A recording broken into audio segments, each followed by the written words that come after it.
أعوذ بالله من الشيطان الرجيم. بسم الله الرحمن الرحيم. وإذ أخذنا ميثاقكم ورفعنا فوقكم الطور خذوا ما آتيناكم بقوة واذكروا ما فيه لعلكم تتقون ثم توليتم من بعد ذلك فلولا فضل الله عليكم ورحمته لكنتم من الخاسرين ولقد علمتم الذين اعتدوا منكم في السبت فقلنا لهم كونوا قردة خاسئين فجعلناها نكالا لما بين يديها وما خلفها وموعظة للمتقين. وَإِذْ أَخَذْنَا مِيثَاقَكُمْ وَرَفَعْنَا فَوْقَكُمُ الطُّورَ، اور یاد کرو وقت جب ہم نے تم سے عہد لیا اور وَرَفَعْنَا فَوْقَكُمُ الطُّورَ، اور بلند کر دیا تم پر کوہ طور کو. خُذُوا مَا آتَيْنَاكُمْ بِقُوَّةٍ وَاذْكُرُوا مَا فِيهِ لَعَلَّكُمْ تَتَّقُونَ، تم مضبوطی سے قوت سے پکڑو اس کتاب کو جو ہم نے تم کو دی ہے. وَاذْكُرُوا مَا فِيهِ، اور یاد کرو اس میں جو کچھ احکام ہیں. لَعَلَّكُمْ تَتَّقُونَ، تاکہ تم پرہیزگار بن جاؤ. ثُمَّ تَوَلَّيْتُم مِّن بَعْدِ ذَلِكَ، پھر تم پھر گئے اس کے بعد. فَلَوْلَا فَضْلُ اللَّهِ عَلَيْكُمْ وَرَحْمَتُهُ لَكُنتُم مِّنَ الْخَاسِرِينَ، اگر اللہ کا فضل تم پر نہ ہوتا اور اس کی رحمت نہ ہوتی تو تم خسارے میں ہوتے. وَلَقَدْ عَلِمْتُمُ الَّذِينَ اعْتَدَوْا مِنكُمْ فِي السَّبْتِ، اور جان لیا تم لوگوں نے جن لوگوں نے تم میں سے حد سے تجاوز کیا تھا سنیچر کے معاملے میں. فَقُلْنَا لَهُمْ، تو ہم نے ان سے کہا كُونُوا قِرَدَةً خَاسِئِينَ، کہ تم ذلیل بندر بن جاؤ. فَجَعَلْنَاهَا نَكَالًا لِمَا بَيْنَ يَدَيْهَا وَمَا خَلْفَهَا وَمَوْعِظَةً لِلْمُتَّقِينَ، سو ہم نے بنایا ہے اگلے اور پچھلوں کے لیے اس میں عبرت. تو ہم نے بنایا ہے اگلے اور پچھلوں کے لیے اس میں عبرت، وَمَوْعِظَةً لِلْمُتَّقِينَ، اور نصیحت پرہیزگاروں کے لیے. صحیح تک رہے. اللہ تبارک و تعالیٰ نے اس کے پہلے بھی یہ بات سامنے آ چکی ہے کہ اللہ تبارک و تعالیٰ نے موسیٰ علیہ السلام پر تورات نازل فرمائی. تورات میں احکامات تھے، زندگی گزارنے کا طریقہ تھا کہ اللہ کے ماننے والوں کو کس طریقے سے زندگی گزارنا ہے، دنیا اور آخرت کی کامیابی کیسے ملے گی. وہ سارے احکامات لے کر حضرت موسیٰ علیہ السلام آئے اور اپنی قوم سے کہا کہ تورات پر عمل کرو. یہ جو کتاب ہے اللہ تبارک و تعالیٰ نے تمہارے کو دنیا اور آخرت کی کامیابی کے لیے دی ہے، اس کی ہدایت پر عمل کرو. تو اس قوم نے طرح طرح کے ہیلے بہانے کرنے لگے. یہ کہنے لگے کہ ہم اللہ تبارک و تعالیٰ کی طرف سے اگر کلام سنیں گے تب ہم مانیں گے کہ یہ اللہ کا کلام ہے. اس کے پہلے بات آئی نا سامنے جی. تو حضرت موسیٰ علیہ السلام 70 لوگوں کو لے کر کوہ طور کی طرف گئے اور وہاں پر اس قوم نے اللہ کے کلام کو سنا. اللہ تبارک و تعالیٰ کی طرف سے جو احکامات بتلائے جا رہے تھے جو کہ تورات میں موجود تھے وہ انہوں نے اپنے کانوں سے سن لیا. لیکن اس کے باوجود بھی اس کو ماننے کو تیار نہیں ہوئے. پھر کیا کہنے لگے؟ پھر یہ کہنے لگے کہ ہم اللہ تعالیٰ کو دیکھیں گے جب مانیں گے. حتیٰ نَرَى اللَّهَ جَهْرَةً فَأَخَذَتْكُمُ الصَّاعِقَةُ وَأَنْتُمْ تَنظُرُونَ، کہ ہم اللہ کو جب تک نہیں دیکھیں گے جب تک نہیں مانیں گے.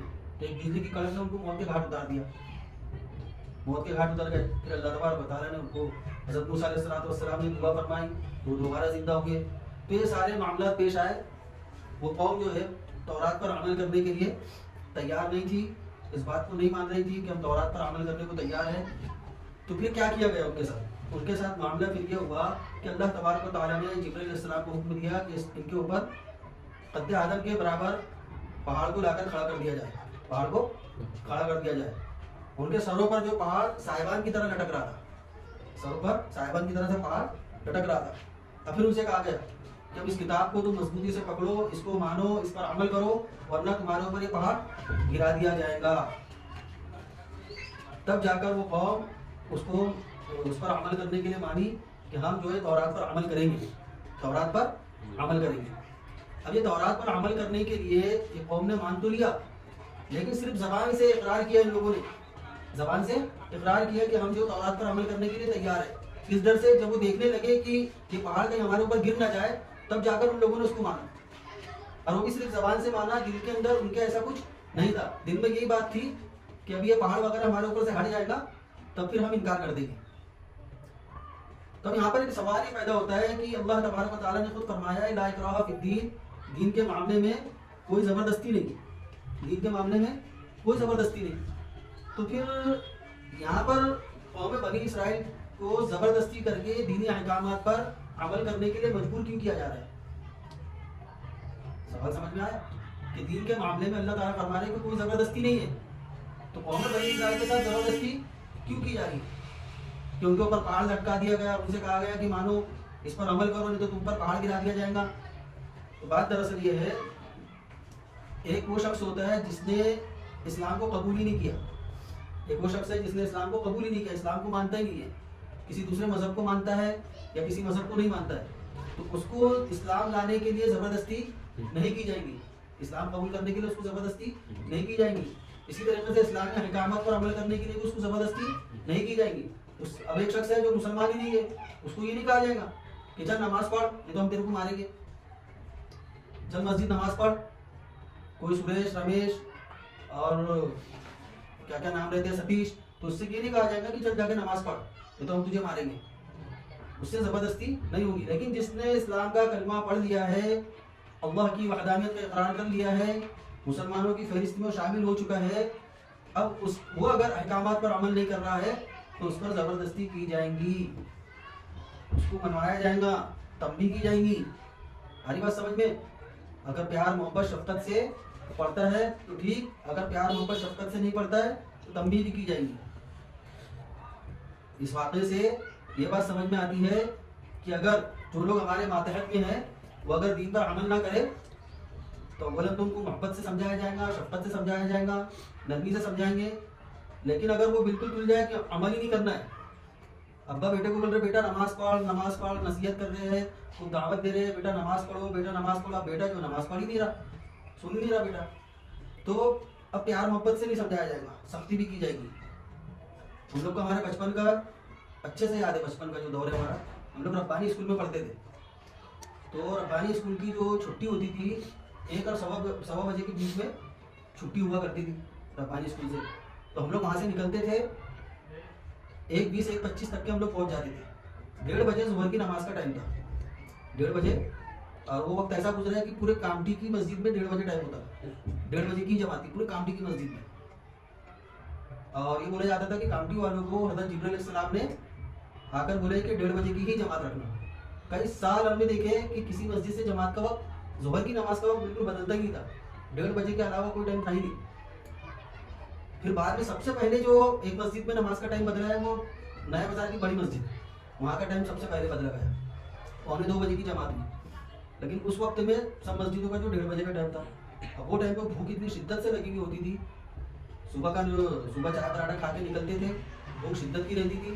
اب گھر جا رہے ہیں تو گھر میں یہ حال تھا کہ اگر نماز پڑھ کے آئیں گے تو کھانا ملے گا, نہیں تو وہ بھوک گئی سائڈ میں, بھوک سے تڑپتے رہو, کچھ بھی کرتے رہو, کھانا نہیں ملے گا. یہ ضابطہ تھا ہمارے گھر میں. جیسے ہم اگر اپنی امی کو یہ بول دیں امی کھانا کھا لیتا ہوں پھر بعد میں نماز پڑھ لوں گا, نہیں, بستہ رکھو, بستہ رکھ کے سیدھا پہلے مسجد جاؤ. آج کیا ہو رہا ہے, ماں باپ کیا کرتے ہیں, ہر چیز میں سختی کرنے کو تیار ہے ماں باپ.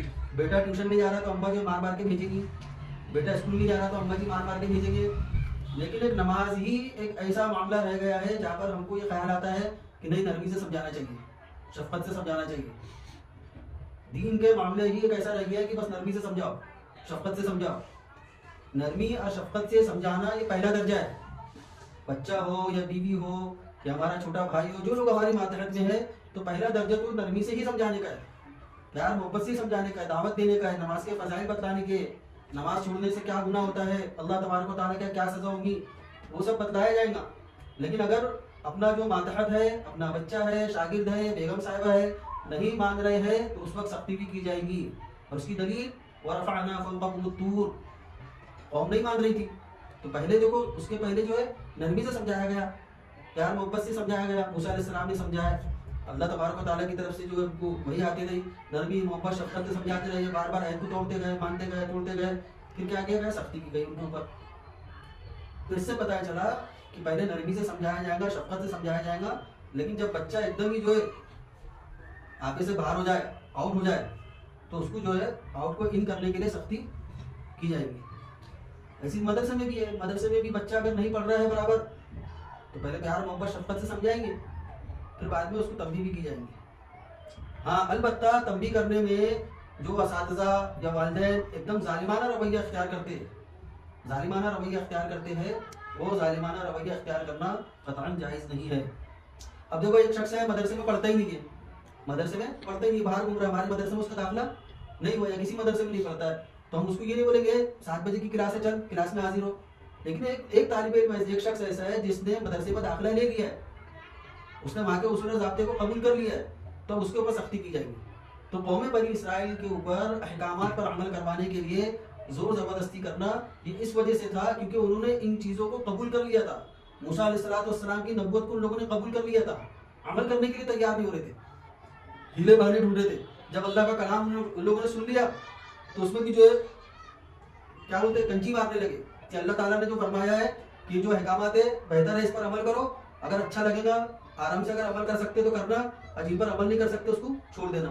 اپنی طرف سے باتیں بڑھا کر لگا کر یہ سب چیزیں کرنے لگے، تو ان کے اوپر جو کوہ طور کو جو مسلط کیا گیا اور ان کو ماننے کے لیے کہا گیا، اسی کا ذکر اس آیت کے اندر ہے کہ یاد کرو وقت جب تم سے عہد لیا اللہ تبارک و تعالیٰ نے اور تم پر کوہ طور کو بلند کر دیا، اور یہ کہا گیا کہ اس کتاب کو مضبوطی سے پکڑو جو ہم نے تم کو دی ہے، اور اس سے فائدہ کیا ہوگا، اس پر تم عمل کرو گے تو تمہاری زندگی کے اندر تقوی آئے گا۔ دنیا اور آخرت کی کامیابی کے لیے تقوی کا ہونا ضروری ہے، دنیا اور آخرت کی کامیابی کے لیے تقوی کا ہونا ضروری ہے۔ تقوی اللہ تبارک و تعالیٰ کے احکامات کے مطابق اپنی دنیاوی زندگی، دنیاوی امور کو، اخروی امور کو اللہ کے احکام کے مطابق گزارنا، اللہ کے خوف سے گناہ سے بچ جانا، اسی کا نام تقوی ہے، اور یہ کامیابی ہے۔ کامیابی یہی ہے، مال کی کثرت یہ کامیابی نہیں ہے، عزت کا زیادہ ہونا یہ کامیابی نہیں ہے، شہرت کا زیادہ ہونا یہ کامیابی نہیں ہے۔ کامیابی یہ ہے کہ انسان کو دنیا اور آخرت میں سرخروئی حاصل ہو جائے، اللہ تبارک و تعالیٰ بندے سے راضی ہو جائے، یہ کامیابی ہے۔ بہرحال تو ایسا معاملہ پیش آیا کہ ان کے اوپر کوہ طور کو مسلط کیا گیا، پھر ان لوگوں نے کیا کہ مان لیے، اور جیسی پہاڑ ہٹ گیا ان کے اوپر سے، پھر گئے اس سے، تم متولیتم من بعد ذلک، پھر تم پھر گئے اس کے بعد۔ تو اس سے جو خطاب اس وقت کے یہود کو بھی ہے جو اس وقت موجود تھے، کیونکہ وہ لوگ بھی پھر چکے تھے، اس کے بعد پھر چکے تھے۔ اس کی دلیل کیا ہے کہ اس کے بعد پھر چکے تھے، کیونکہ اس کے بعد انبیاء اکرام علیہ السلام کو ان لوگوں نے قتل کیا، اس کے بعد انبیاء اکرام علیہ السلام کو قتل کیا۔ داؤد علیہ السلام کے دور میں جو ہے زیادتی کی سنیچر کے معاملے میں، جیسا کہ آگے آ رہا ہے، تو طرح طرح کے خرافات اور نافرمانیاں یہ لوگ کرتے رہے، جو رسول اللہ صلی اللہ علیہ وسلم کے دور کے جو یہود تھے ان کو بتایا جا رہا ہے کہ تمہارے آبا و اجداد نے اس طریقے کی حرکتیں کی ہے، اللہ سے عہد کرنے کے بعد اس کو توڑا ہے۔ تو یہ اس وقت کے لوگوں کو بھی بتایا جا رہا ہے، اور رسول اللہ صلی اللہ علیہ وسلم کے دور میں جو یہود تھے ان کو بھی بتایا جا رہا ہے کہ تم بھی پھر گئے۔ یہ کیسے پھر گئے؟ کیونکہ اس عہد کے اندر یہ بات بھی شامل تھی کہ رسول اللہ صلی اللہ علیہ وسلم آخری نبی کی حیثیت سے تشریف لانے والے ہیں، اور جب نبی آخر الزمان صلی اللہ علیہ وسلم تشریف لائیں گے تو پہلے کے جتنی بھی شریعتیں سب کی سب منسوخ ہو جائیں گی، اب وہی اسی شریعت پر عمل کرنا ہوگا۔ رسول اللہ صلی اللہ علیہ وسلم جو شریعت لے کر آئیں گے اسی پر عمل کرنا ہوگا، رسول اللہ صلی اللہ علیہ وسلم کی رسالت کو ماننا ہوگا، تسلیم کرنا ہوگا۔ یہ یہود سے نصارہ سے سب سے عہد دیا گیا تھا، تو ان لوگوں نے اس عہد کو توڑ دیا، رسول اللہ صلی اللہ علیہ وسلم کی رسالت کو ان لوگوں نے تسلیم نہیں کیا، تو اسی کو فرما رہے ثم تولیتم من بعد ذلک، پھر تم پھر گئے اس کے بعد، فلولا فضل اللہ علیکم ورحمتہ لکنتم من الخاسرین۔ یہ پھرنے کے بعد تمہارے اوپر اللہ تبارک و تعالیٰ کا عذاب نازل ہو جانا تھا، اللہ کا عذاب نازل ہو جانا تھا، تم لوگ زمین پر دھس جانا تھا، جیسا کہ پچھلی قوموں کے ساتھ ہوا کہ جب انہوں نے وقت کے نبی کی بات کا انکار کیا ہے تو ان کے اوپر اللہ کا عذاب نازل ہوا ہے۔ لیکن تمہارے اوپر اللہ تبارک و تعالیٰ نے فضل فرمایا ہے، تمہارے اوپر اللہ تبارک و تعالیٰ نے فضل فرمایا ہے، رحمت فرمائی ہے کہ نافرمانی کے باوجود، رسول اللہ صلی اللہ علیہ وسلم کی رسالت کا انکار کرنے کے باوجود بھی تم پر عذاب نہیں آیا، تم پر عذاب نہیں آیا۔ علماء نے لکھا ہے کہ یہود پر رسول اللہ صلی اللہ علیہ وسلم کی رسالت کا انکار کرنے کے باوجود بھی عذاب کا نہ آنا یہ رسول اللہ صلی اللہ علیہ وسلم کی وجود کی برکت ہے، آپ صلی اللہ علیہ وسلم کے وجود کی برکت سے ان کے اوپر عذاب نہیں آیا۔ آئی بات سمجھ میں؟ تو اللہ تبارک و تعالیٰ نے تم پر فضل اور رحمت فرمائی، ورنہ تم خسارے میں ہوتے، تم پر بھی عذاب لایا جاتا۔ وَلَقَدْ عَلِمْتُمُ الَّذِينَ اعْتَدَوْا مِنْكُمْ فِي السَّبْتِ فَقُلْنَا لَهُمْ كُونُوا قِرَدَةً خَاسِئِينَ. اب یہاں پر جو واقعہ بیان ہو رہا ہے وہ حضرت داؤد علیہ السلام کے دور میں پیش آیا. حضرت داؤد علیہ السلام کے دور میں قوم بنی اسرائیل سے یہ کہا گیا کہ تم سنیچر کے روز شکار مت کرنا. یہ قوم جو ہے مچھلی کا شکار کرتی تھی اور اسی سے ان کی معاشی زندگی چلا کرتی تھی. سمندر سے مچھلیاں پکڑ کر لانا اور اس کو جو بازاروں میں فروخت کرنا اور وہ ان کا ذریعہ معاش تھا. تو اللہ تبارک و تعالیٰ نے ان کو حکم دیا کہ سنیچر کا جو دن ہے اس میں تم شکار نہیں کرو گے. تو اولاً تو شروع میں ابتدا میں ان لوگوں نے مانا, اس پر عمل کیا, لیکن پھر بعد میں حیلہ کرنے لگے. حیلہ کیا کرتے تھے کہ جمعہ کی رات کو ہی جال بچھا دیا کرتے تھے. مچھلی کو پکڑنے کے لیے جو جال استعمال کرتے اس کو بچھا دیا کرتے تھے اور سنیچر کے دن وہاں جا کر مچھلی کو پکڑتے نہیں تھے. اتوار کے روز اس میں جو جال میں جو مچھلیاں پھنس جایا کرتی تھی, اتوار کے روز وہ مچھلی کو استعمال کیا کرتے تھے, لے لیا کرتے تھے. اس طریقے سے حیلہ کر کے یہ لوگ کام چلانے لگے. اور پھر بعد میں ان لوگوں نے اس حیلے کو بھی چھوڑ دیا. جو حیلہ اختیار کیے ہوئے تھے, یہ حیلہ اختیار کر کے بھی انہوں نے معصیت کی. اللہ تبارک و تعالیٰ نے ان کو حکم دیا تھا کہ سنیچر کے روز تم کو شکار نہیں کرنا ہے. جمعہ کے روز ہی تم جو ہے مچھلیوں کو اتنی مچھلیاں حاصل کر لو, اتنا کام کر لو کہ سنیچر کے روز تم کو کوئی کام نہ کرنا پڑے. تو ان لوگوں نے شروعات میں حیلہ کرتے ہوئے یہ کام کو انجام دیا اور بعد میں چل کر سنیچر کے روز بھی مفسرین نے لکھا ہے کہ سنیچر کے روز بھی ان لوگوں نے شکار کیا ہے. حضرت علامہ تقی عثمانی صاحب رحمت برکاتہ فرماتے ہیں کہ سنیچر کے روز بھی یہ لوگ حیلے کے علاوہ سنیچر کے روز بھی یہ لوگ شکار کرتے تھے. تو کیا ہوا ان کے ساتھ؟ فَقُلْنَا لَهُمْ كُونُوا قِرَدَةً خَاسِئِينَ. تو شکار کرنے والوں کو اللہ تبارک و تعالیٰ نے بندر بنا دیا. فرمایا کہ تم ذلیل بندر ہو جاؤ. ابھی بندر ہو گئے. اب یہ لوگ جو بندر بنے تھے, بعض لوگ جو کہتے ہیں کہ یہ بندر حقیقت میں نہیں بنے تھے بلکہ ان کے اخلاق و کردار بندر جیسے ہو گئے تھے. یہ بات بالکل بے بنیاد ہے. آج جو سائنٹسٹ جو گزرا ہے راہل نام کا, کیا نام تھا اس کا, کالج سے پڑھ کے آئے نا, ڈراؤنسٹ نام تھا اس کا, نہیں, جس نے یہ کہا تھا کہ انسان بندر تھا سیکھتے سیکھتے, انسان کیا تھا, بندر تھا, سیکھتے سیکھتے وہ انسان بنا. تو اس کا جو فلسفہ سمجھ میں آتا ہے لوگوں کو, اس کا فلسفہ سمجھ میں آ رہا ہے کہ انسان بندر تھا, سیکھتے سیکھتے انسان بن گیا. لیکن حضرت داؤد علیہ السلام کے دور میں جو لوگ بندر سے انسان سے بندر بن گئے یہ سمجھ میں نہیں آ رہا. اللہ تبارک و تعالیٰ کے عذاب سے انسان سے بندر بن گئے یہ سمجھ میں نہیں آ رہا. ایک ملحد نے یہ کہہ دیا کہ بھائی پہلے انسان بندر ہی تھا, دھیرے دھیرے سیکھتے سیکھتے انسان بنا اور وہ سب آبیاب ہو گیا, خود بخود ہو گیا. یہ فلسفہ اس نے پیش کیا, اس کو قوم نے مان بھی دی. کالج میں جو پڑھنے والے لڑکے ہیں جو اسلام سے دور ہوتے جا رہے ہیں, الحاد کی طرف جا رہے ہیں, وہ لوگ یہی مانتے کہ انسان جو پہلے بندر تھا سیکھتے سیکھتے انسان بن گیا. تو یہ سمجھ میں آ رہا اللہ تبارک و تعالیٰ نے داؤد علیہ السلام کے دور میں انسان کو بندر بنا دیا, یہ سمجھ کے نہیں آ رہا. تو مسخ صورت کی جو ہے نا 3 صورتیں, مسخ صورت کی 3 صورتیں, ایک حقیقی ہے, ایک سوری ہے اور ایک غیر حقیقی ہے. مجازی کہہ سکتے اس کو, ایک مجازی, حقیقی, مجازی, سوری. تو صورتوں کا حقیقی طور پر مسخ ہو جانے کا مطلب ہے کہ انسان کا جو جسم کی صورت, انسان کا جسم ہی بدل جائے اور اس کے اندر جو ادراک کی جو کیفیت ہے, احساسات کی جو کیفیت ہے وہ بھی بدل جائے. یعنی وہ جانور بن جائے اور اس کے احساسات بھی جانور کی طرح ہو جائے. اس کو مسخ حقیقی کہیں گے. حالانکہ مسخ سوری کہ انسان کا جسم بدل جائے, جسم پورا بدل جائے, جانور کی طرح ہو جائے, لیکن اس کے اندر جو ادراک اور احساسات ہے وہ انسان کی طرح ہو. تو مفسرین نے لکھا ہے کہ ان کے ساتھ جو مسخ کا معاملہ ہوا تھا مسخ سوری تھا کہ ان کی جو جسم تو بندر کی طرح ہو گیا تھا لیکن ان کے جو احساسات ہے, جو ادراک کی جو کیفیت وغیرہ ہے وہ ساری کی ساری انسان کی طرح تھی. اب بعض لوگ یہ کہتے ہیں کہ یہ جو بندر نظر آتے ہیں یہ حضرت داؤد علیہ السلام کے دور کے وہ انسان ہیں جن کو بندر بنا دیا گیا تھا. یہ بات غلط ہے. حضرت ابن عباس رضی اللہ تعالیٰ عنہ فرماتے ہیں کہ وہ بندر کی جو انسان بندر بن گئے تھے وہ 3 دن کے اندر مر چکے تھے. اور ایک روایت میں آتا ہے کہ مسخ شدہ قوم 3 دن سے زیادہ جو زندہ نہیں رہتی. تو یہ جو بندر ہے یہ حقیقت میں بندر ہی ہے, یہ حضرت داؤد علیہ السلام کے دور کے وہ انسان نہیں ہے. ارے بس سمجھ میں تو اللہ تبارک و تعالیٰ نے نافرمانی کی بنا پر ان پر یہ عذاب نازل فرمایا.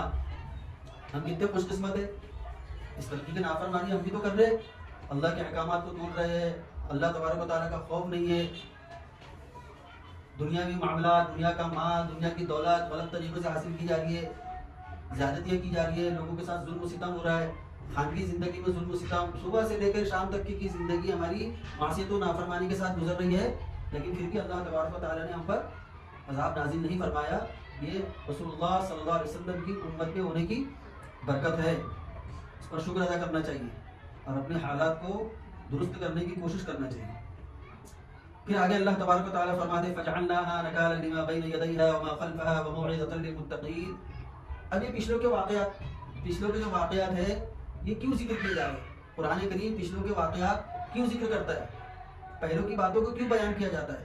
تو پہلوں کی باتوں کو بیان کرنے کا مقصد یہ ہوتا ہے تاکہ یہ جو لوگ نافرمان ہیں, جو لوگ نافرمانی کے ساتھ زندگی گزار رہے ہیں, ان کے لیے وہ عبرت ہو جائے اور وہ فرما برداری کی طرف بڑھے. وہ اب یہ داؤد علیہ السلام کا واقعہ کیوں ذکر کیا گیا, اور پہلی جو قوم سمود ہے, قوم ہود ہے, یہ سب قوموں کا واقعہ کیوں بیان کیا گیا؟ یہ واقعہ ان لوگوں کے لیے عبرت ہے جو نافرمانی کے ساتھ زندگی گزار رہے.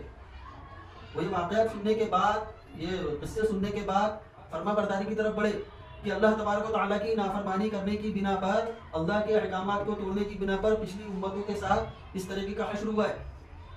ہمارے اوپر نہیں ہو رہا ہے, لیکن دیکھو روایت میں آتا ہے کہ ایک وقت ایسا آئے گا کہ یہ قوم کی بھی صورتیں مست ہوں گی.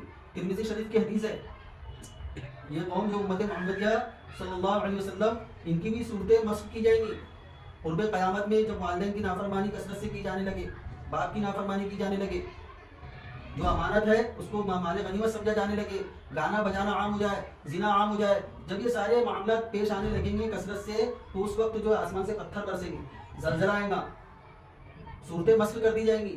بڑی طویل حدیث ہے ترمذی شریف کے اندر. تو اس حدیث سے پتہ چلتا ہے کہ اس قوم کو بھی, امت محمدیہ صلی اللہ علیہ وسلم کو بھی اس عذاب کے اندر مبتلا ہونا ہے. اب اس عذاب میں مبتلا ہونے کی کئی چیزیں بتلائی گئی. کب وہ یہ قوم جو کب یہ عذاب کے اندر مبتلا ہوگی, گانا بجانے کا عام ہونا, والدین کی نافرمانی کرنا. آج دیکھو یہ ساری چیزیں ہمارے اندر موجود ہے, یہ ساری چیزیں ہمارے اندر موجود ہے. بیوی کو ماں باپ پر ترجیح دینا, بیوی کو ماں باپ پر ترجیح دینا, یہ بھی قرب قیامت بھی ہوگا. جب یہ سب ہونے لگ جائے کثرت سے, تو اس وقت جو ہے یہ ساری صورتیں پیش آئیں گی کہ آسمان سے پتھر برسیں گے, صورتیں مسخ کر دی جائیں گی.